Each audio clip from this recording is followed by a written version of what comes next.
मुरादाबाद को मुख्यमंत्री योगी ने दी 1176 करोड़ की परियोजनाओं की सौगात। पीतल नगरी में 110 परियोजनाओं का किया गया लोकार्पण और शिलान्यास। सभा पर हमलावर होते हुए योगी बोले, ग से गधा पढ़ाती थी सपा सरकार, बुद्धि भी गधे जैसी। मुख्यमंत्री योगी ने कहा, सपा सरकार के दौरान ये लोग वन डिस्ट्रिक्ट वन माफिया चलाते थे, तो वहीं समाजवादी पार्टी ने नकल कराकर युवाओं और पीढ़ियों का सपना खोखला कर दिया। समाजवादी पार्टी को शिक्षा का मॉडल देखना है तो अटल आवासीय स्कूल देखें। योगी आदित्यनाथ बोले, हमारी सरकार ने 1,54,000 स्कूलों की काया बदल दी। मुरादाबाद पहुंचे मुख्यमंत्री योगी ने बिलारी के पीपली गांव में अटल आवासीय विद्यालय समेत 74 परियोजनाओं का लोकार्पण और 36 परियोजनाओं का शिलान्यास किया। मुरादाबाद में हनुमान वाटिका, वॉर म्यूजियम और संविधान पार्क का योगी ने निरीक्षण किया।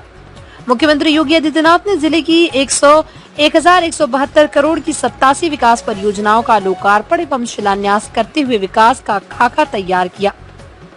इस दौरान युवा उद्यमी विकास अभियान के अंतर्गत उद्यमियों को ऋण वितरण तथा लाभार्थियों को विभिन्न जन कल्याणकारी योजनाओं में स्वीकृति पत्र भी प्रदान किए।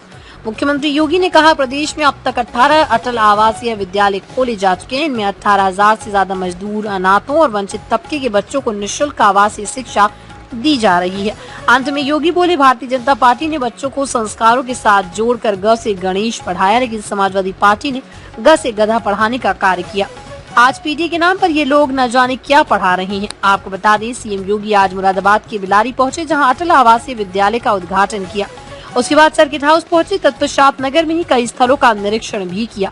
पीएससी मैदान में उद्यमियों को संबोधित करने के पश्चात सर्किट हाउस में जनप्रतिनिधियों से संवाद एवं यहीं पर रात्रि विश्राम करेंगे। बृहस्पतिवार को सुबह संभल के लिए होंगे रवाना। ब्यूरो रिपोर्ट, अभय केसरी, मुरादाबाद। अभी 9 अगस्त को रक्षाबंधन पड़ेगा। हर भाई अपनी बहन को उपहार देता है। हमारे ही हस्तशिल्पियों के द्वारा, हमारे ही कारीगरों के द्वारा जो प्रोडक्ट तैयार किया गया हो, हम बहन को वही उपहार में भेंट करें। जन्माष्टमी आएगी। जन्माष्टमी के अवसर पर हम अपने अतिथियों को अपने से कि कोई किसी व्यक्ति के पास हम मिलने के लिए जाते हैं, उपहार देते हैं। अपने हस्तशिल्पी और कारीगरों के द्वारा बनाए गए प्रोडक्ट को ही हम उपहार में दें।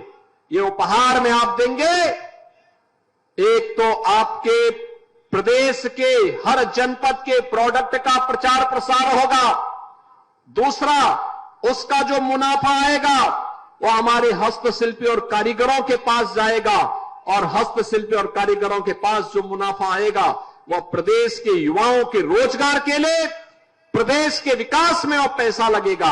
अगर विदेशों से आपने सामान खरीद करके उपहार के रूप में दिया तो बहनों और भाइयों, ये मान करके चलिए कि ये पैसा आतंकवादियों के हाथों में जाएगा, धर्मांतरण के रूप में खर्च होगा, लव जिहाद जैसी विघटनकारी गतिविधियों में खर्च होगा। हमें उससे अपने आप को बचाना होगा, और उसके लिए आवश्यक है कि प्रधानमंत्री जी के स्वदेशी अभियान के साथ हम प्राण से जुटे, और मुरादाबाद उसके लिए एक आईना हो सकता है, एक माध्यम हो सकता है। मुरादाबाद के कारीगरों ने अपनी बेहतरीन हस्तशिल्पी और कारीगरी के माध्यम से इसे एक नई पहचान देने का काम किया है।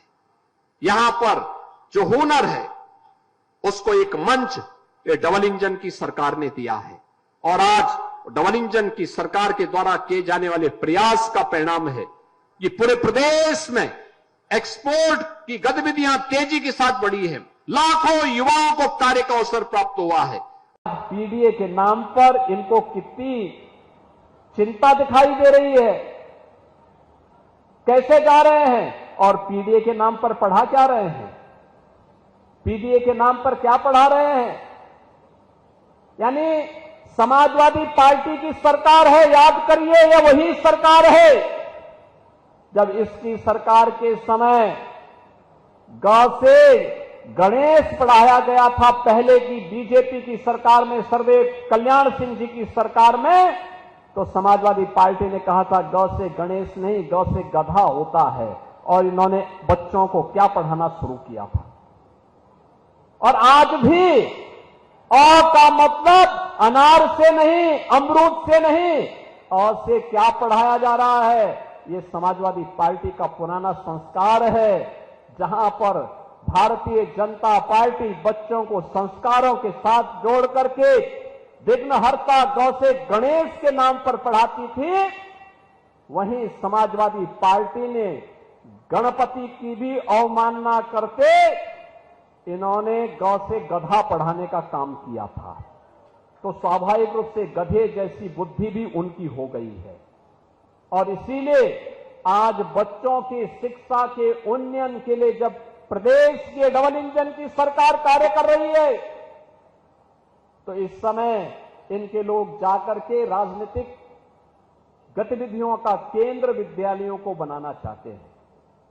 बहनों और भाइयों, कौन नहीं जानता है कि समाजवादी पार्टी ने प्रदेश की शिक्षा व्यवस्था को कैसे तहस नहस कर दिया था, कैसे किया था, हर व्यक्ति जानता है।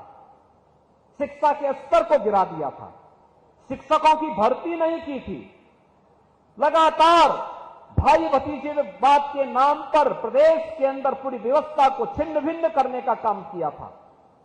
एक हर जिले में इनके माफिया थे।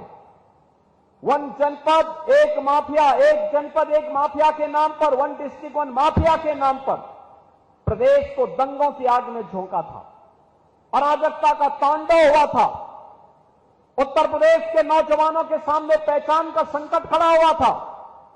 आज उत्तर प्रदेश के नौजवानों के सामने पहचान का संकट नहीं।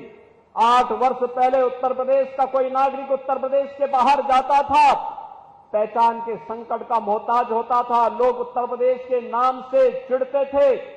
आज 8 वर्ष के बाद मैं दावे के साथ कह सकता हूं, उत्तर प्रदेश का नौजवान, उत्तर प्रदेश का कोई नागरिक जब उत्तर प्रदेश के बाहर जाता है, सामने किसी को परिचय कोई पूछता है कहां से आए हैं, तो अगर उत्तर प्रदेश का नागरिक कहता है कि मैं उत्तर प्रदेश से हूं, तो सामने वाले का चेहरा खिलता हुआ दिखाई देता और कहता वाह उत्तर प्रदेश से। अब उत्तर प्रदेश अपनी विरासत और विकास की इस यात्रा पे गौरव की अनुभूति करता है। विरासत और विकास की अद्भुत यात्रा का, शिक्षा का अद्भुत यात्रा का एक नया केंद्र बना है।